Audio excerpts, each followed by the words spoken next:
చాగంటి గారు ఒక ప్రవచనంలో సలహా ఇచ్చారు. ఇదొకసారి చూడండి.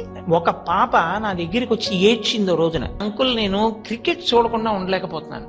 అందులో వన్డే ఇంటర్నేషనల్ అయితే ఫస్ట్ వచ్చే బ్యాట్స్మెన్ కొంతమంది ఉంటారు, లబ్ధ ప్రతిష్ఠులు. సో ఇంత పిచ్చ ఫ్యాన్స్ ఉన్నారు క్రికెట్ కి.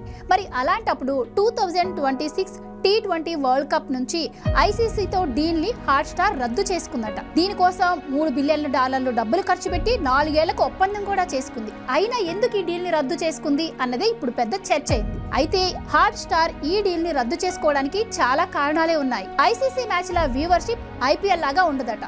దీంతో పాటు ఈ స్పోర్ట్స్ కాంట్రాక్ట్ వల్ల జియో హాట్స్టార్ ఈ 2 ఏళ్లలోనే చాలా లాస్లు బేర్ చేయాల్సి వచ్చిందట.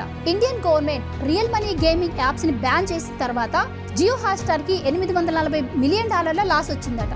దీంతో పాటు డాలర్ రేట్ పెరుగుతూ ఉండటం, అలాగే ఇండియన్ మ్యాచ్ ఉన్నప్పుడేమో వ్యూవర్షిప్ అలాగే రెవెన్యూ ఎక్కువగా రావడం, ఇండియా మ్యాచ్లు కాని టైంలో ఇతర దేశాల మ్యాచ్లు ఉన్నప్పుడు రెవెన్యూ ఏదైతే ఉందో ఇది డ్రాప్ అయిపోవడం వల్ల ఈ ఫ్లక్చువేషన్స్ ఇలా జరుగుతూ ఉంటే అడ్వర్టైజర్లకు కూడా లాస్ వచ్చే అవకాశం ఉండడం వల్ల కూడా హాట్స్టార్ ఈ నిర్ణయం తీసుకున్నట్టు తెలుస్తుంది. దీంతో పాటు స్పోర్ట్స్ కంటే ఎంటర్టైన్మెంట్ కే ఎక్కువ రెవెన్యూ వస్తుందట. ఈ డీల్ కనుక కొనసాగితే హాట్స్టార్ కి భారీ లాస్ వచ్చే ఛాన్స్ ఉంది. అందుకే హాట్స్టార్ ఈ డీల్ ని రద్దు చేసుకుంది అని తెలుస్తుంది. మరి హాట్స్టార్ ఈ డీల్ ను రద్దు చేసుకోవడం ఏమో గానీ ఈ మ్యాచ్ చూద్దామని సబ్స్క్రిప్షన్ తీసుకున్న వాళ్ళ జోబులకు మాత్రం చిల్లు పడ్డట్టే.